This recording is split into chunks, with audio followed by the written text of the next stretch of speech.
तर याच संदर्भात सुषमा अंधारे आणि सचिन सावंत यांनी प्रतिक्रिया दिलेली आहे, पाहूयात।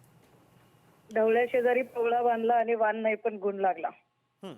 ज्या भारतीय जनता पार्टी सोबत असंघाशी संघ करत राष्ट्रवादीने युती केलेली आहे, ती युती आघाडी जर बघितली तर ते निश्चितपणे भाजपच्या सोबतचे ते गुण लागणं फार स्वाभाविक आहे। कारण भाजपने इतक्या कार्यांना अगदी जेलमध्ये असणाऱ्या उमेदवारी दिलेली आहे। इकडे आमच्याकडे पुण्यामध्ये तर चक्क आंदेकरांना उमेदवारी दिली की जिथे गुन्हेगार तोंडावर कपडा बांधून येतो। त्यामुळे अशा लोकांच्या सोबत कसं वागायचं ते मला वाटतंय की मुंबईकर फार चांगल्या पद्धतीने ओळखून आहेत। त्यांनी कशी भूमिका घ्यावी हे आपण कोण सांगणार आहे, पण त्यांनी भूमिका जी घेतलेली आहे ती भूमिका चूक की बरोबर हे मुंबईकर मात्र बॅलेट मधनं आणि पुणेकर सुद्धा बॅलेट मधनं फार व्यवस्थित पद्धतीने सांगतील। मला वाटतंय ती सगळ्यात मोठी जबाबदारी या वेळेला मतदार फार व्यवस्थितपणे पार पाडतील।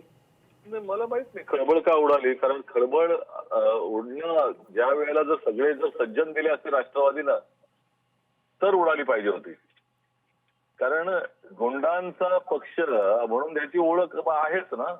पुण्यामध्ये जे काही चाललंय आणि भारतीय जनता पक्ष असू दे किंवा शिवसेना असू दे, तिघांची ज्या पद्धतीची युती आहे ती गुंडांच्या पक्षाचीच ओळख म्हणून त्यांची युती वाटते।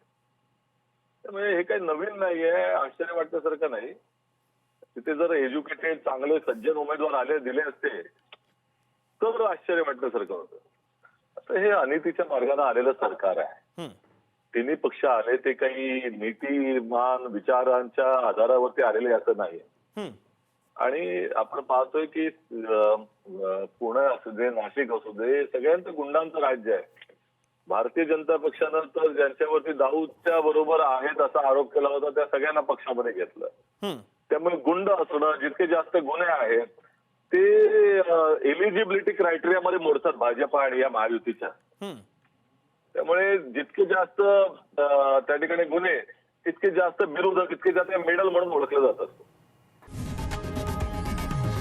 लोकशाही मराठी ऐका, पहा, जागरूक रहा।